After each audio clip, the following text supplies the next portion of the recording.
5, 4, 3, 2, 1, 0.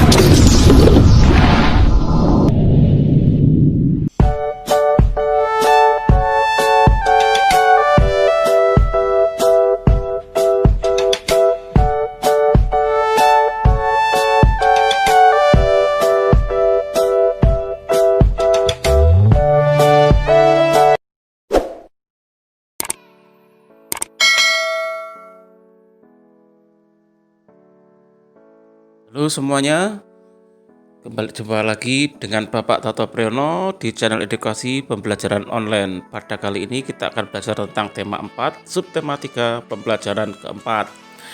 Apa yang akan kita pelajari? Yakni pantun, interaksi manusia, serta hak dan kewajiban.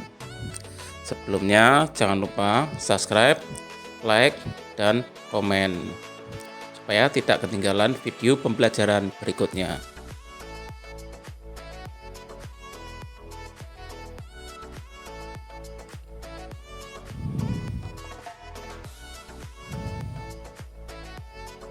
Pulang sekolah, Lina menonton televisi.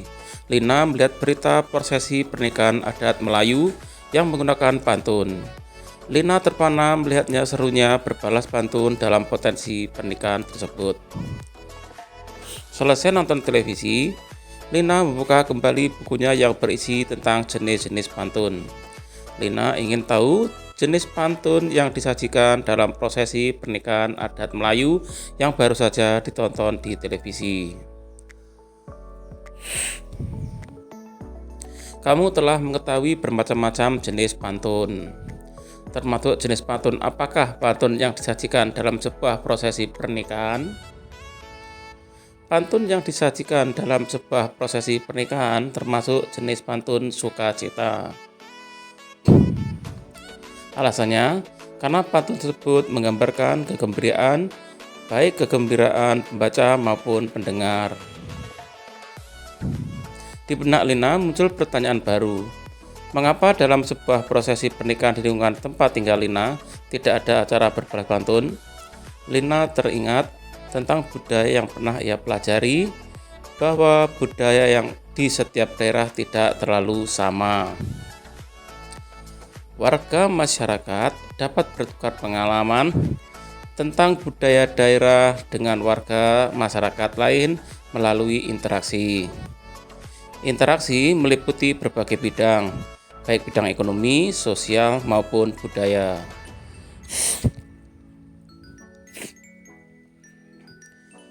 Perbedaan adat pernikahan merupakan contoh perbedaan budaya. Pengenalan budaya daerah dengan daerah lain terjadi karena adanya interaksi antar warga masyarakat. Interaksi antar warga masyarakat terjadi dalam berbagai bidang seperti sosial dan ekonomi. Interaksi antar warga masyarakat terjadi karena beberapa faktor seperti berikut. 1.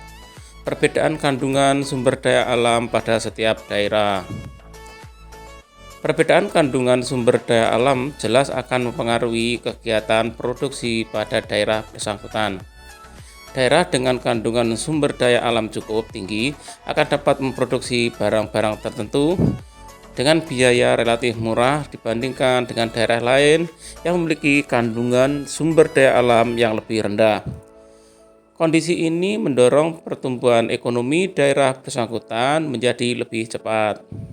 Sementara itu, daerah lain yang memiliki kandungan sumber daya alam lebih kecil hanya akan dapat memproduksi barang-barang dengan biaya produksi lebih tinggi sehingga daya saingnya menjadi lemah. Yang kedua, perbedaan kondisi demografis. Perbedaan kondisi demografis adalah perbedaan tingkat pertumbuhan dan struktur kependudukan, perbedaan tingkat pendidikan dan kesehatan, perbedaan kondisi ketenagakerjaan, dan perbedaan dalam tingkah laku dan kebiasaan, serta etos kerja yang dimiliki masyarakat daerah bersangkutan. Kondisi demografis ini dapat mempengaruhi ketimpangan pembangunan antar wilayah karena hal ini akan berpengaruh terhadap produktivitas kerja, masyarakat yang pada daerah bersangkutan. Daerah dengan kondisi demografis yang baik akan cenderung memiliki produktivitas kerja yang lebih tinggi.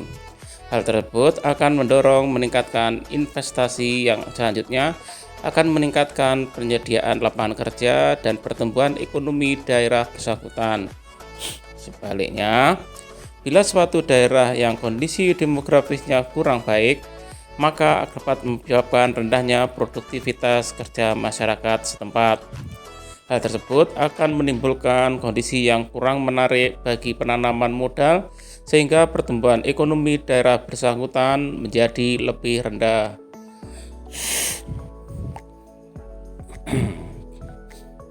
Yang ketiga, kurang lancarnya mobilitas barang dan jasa.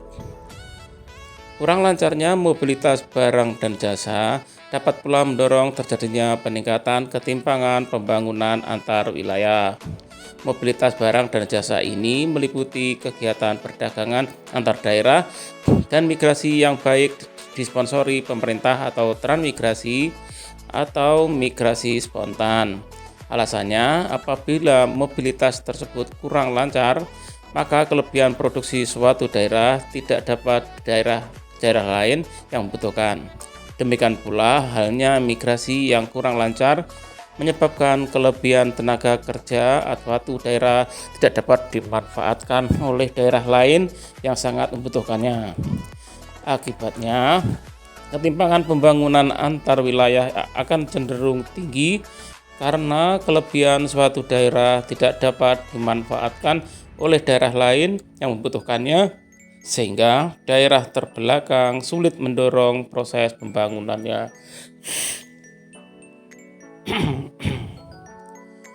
Yang keempat, konsentrasi kegiatan ekonomi daerah atau wilayah. Terjadinya konsentrasi kegiatan ekonomi yang cukup tinggi pada wilayah tertentu jelas akan mempengaruhi ketimpangan pembangunan antar wilayah. Pertumbuhan ekonomi daerah akan cenderung lebih cepat pada daerah dengan konsentrasi kegiatan ekonomi yang cukup besar.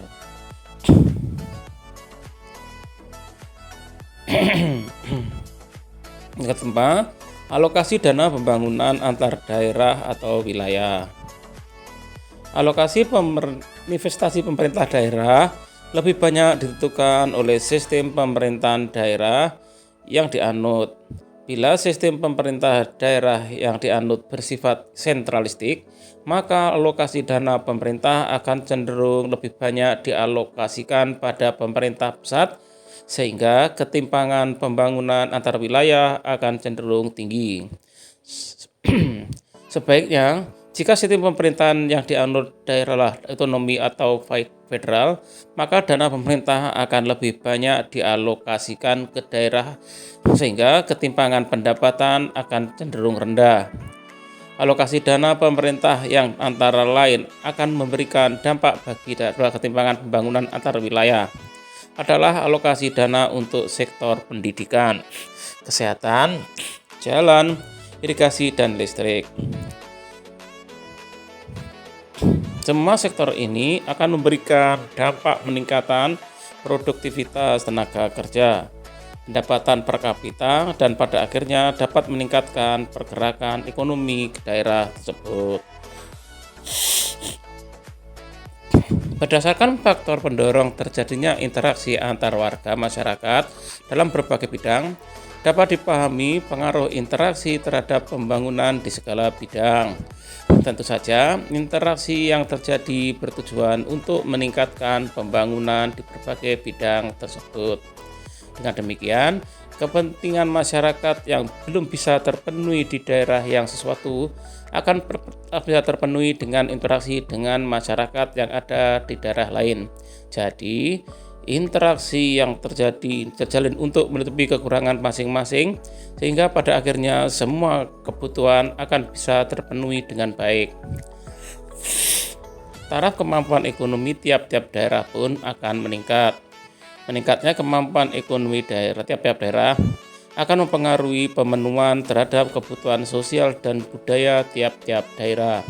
Yang pasti, pegang teguh budaya masing-masing, jangan sampai budaya daerah luntur akibat interaksi sosial.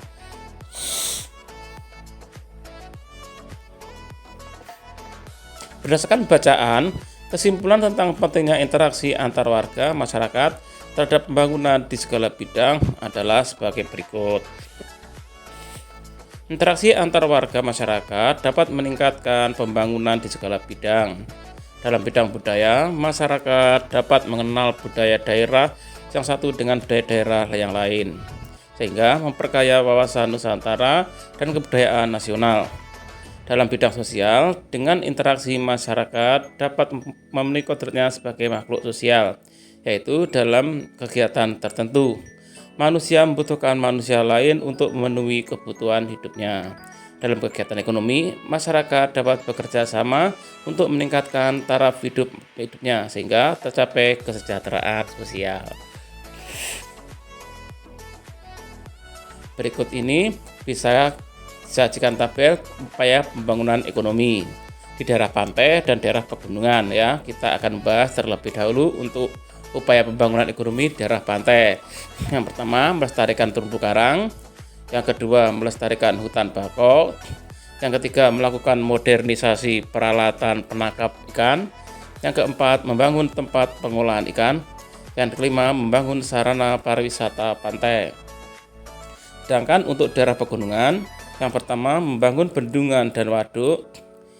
Yang kedua, melakukan peremajaan tanaman perkebunan. Yang ketiga, melestarikan hutan pegunungan. Yang keempat, memperbaiki jalan di daerah pegunungan. Dan yang kelima, membangun sarana wisata pegunungan.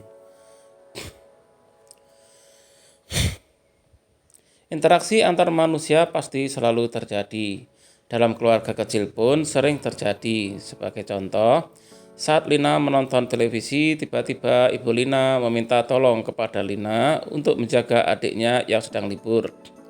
Ibu Lina akan belanja untuk persiapan pertemuan warga RT 1 nanti malam di rumahnya. Lina pun siap menjaga adiknya. Ibu Lina sudah dibantu Lina mempersiapkan zaman untuk warga masyarakat. Warga masyarakat mengadakan pertemuan guna membuat peraturan jam belajar masyarakat. Semua warga RT 1 bertanggung jawab atas ketenangan lingkungan pada saat belajar masyarakat. Oleh karena itu, semua warga RT berikut dalam menentukan jam belajar masyarakat. Keputusan bersama atas jam belajar masyarakat mengikat semua warga masyarakat RT 1 dan orang-orang yang berada di lingkungan setempat. Artinya, semua warga wajib mematuhi peraturan yang dibuat bersama. Dalam uraian di atas terdapat kata hak, kewajiban, dan tanggung jawab. Apa perbedaan dari ketiga kata tersebut? Ya, kita akan mempelajarinya.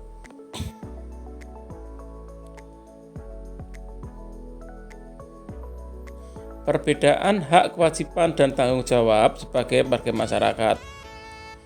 Hak, kewajiban, dan tanggung jawab merupakan tiga hal yang berbeda satu sama lain, tetapi saling berkaitan erat dan tidak bisa dipisahkan. Bagaimana tidak? Hak dan kewajiban bersifat kodrati, yakni melekat bersama kelainan manusia. Hak dan kewajiban tersebut harus dilaksanakan secara bertanggung jawab oleh pihak yang bersangkutan. Orang yang tidak melaksanakan hak dan kewajibannya dapat dikatakan sebagai orang yang tidak bertanggung jawab. Jadi, ketiganya mempunyai hubungan yang erat. Bagaimana perbedaan antara hak, kewajiban, dan tanggung jawab? Ya. Yang pertama, hak sebagai warga masyarakat. Hak berarti suatu yang mutlak wajib milik seorang dan penggunaannya tergantung pada orang yang bersangkutan. Jadi hak masyarakat adalah suatu yang mutlak menjadi milik seseorang yang berkedudukan sebagai warga masyarakat. Bentuk hak warga masyarakat sebagai berikut. Yang pertama, mendapatkan perlindungan hukum, mendapatkan pekerjaan dan penghidupan yang layak, menikmati lingkungan bersih, hidup tenang dan damai, bebas memilih, memeluk dan menjalankan agama, berpendapat dan berorganisasi, dan mengembangkan kebudayaan daerah.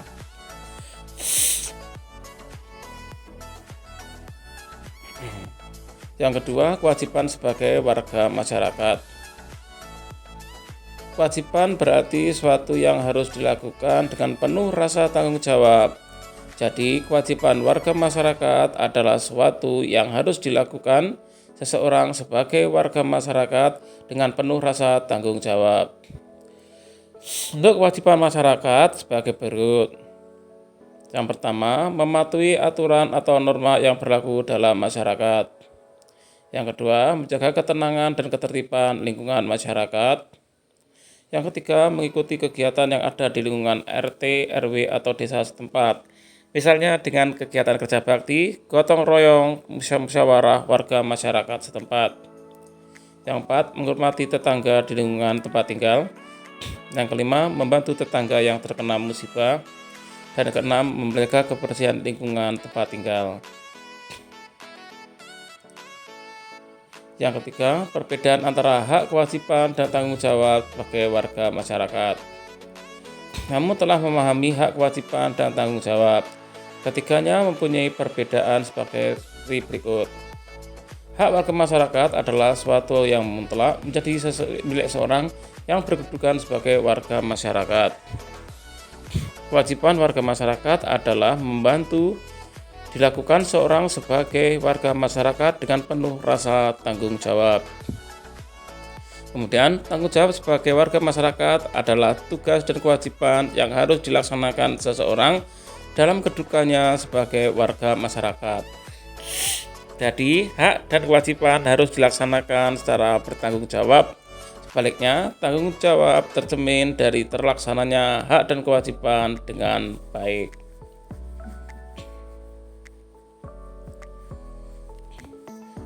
Kamu telah mengetahui tentang hak dan kewajiban, bahkan perbedaan di antaranya keduanya.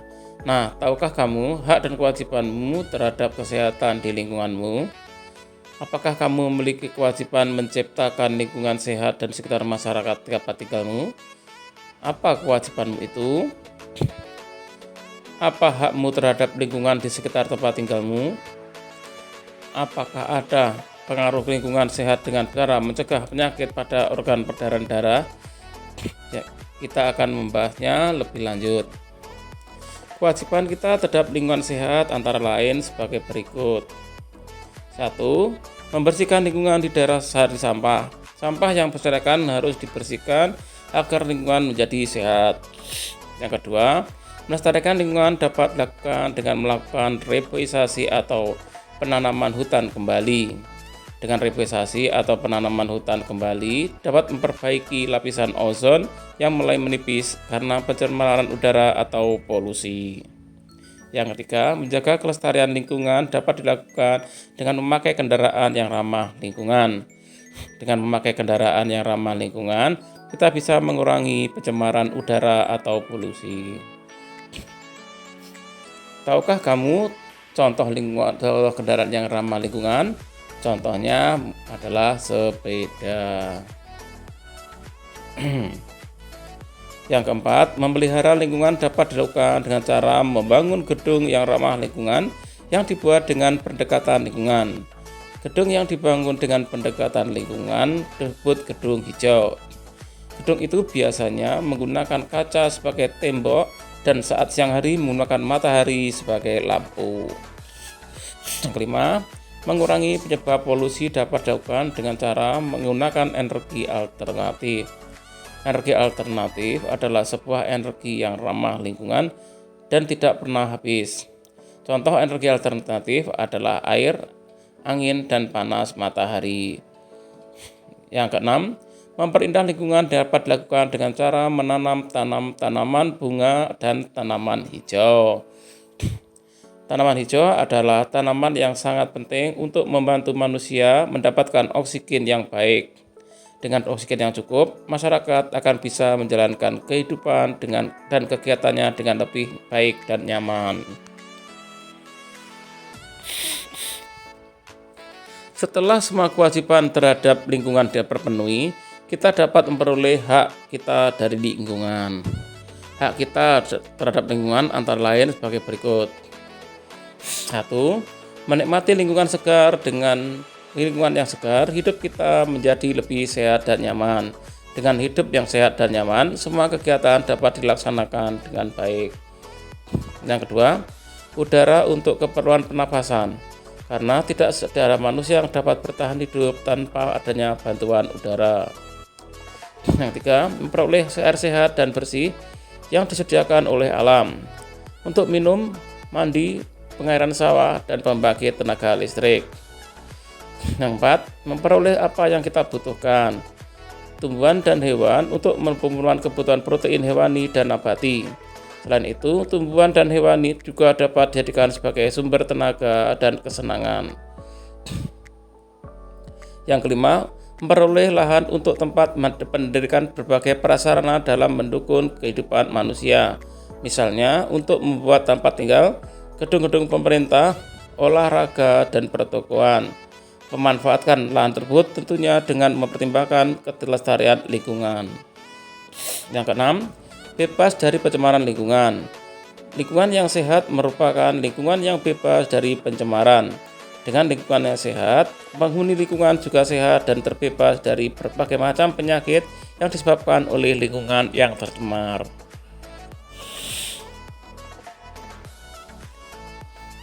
Pengaruh lingkungan terhadap organ kesehatan badan darah antara lain sebagai berikut. Pertama, pencemaran udara disebabkan oleh asap, zat kimia, dan bau tidak sedap, dan debu.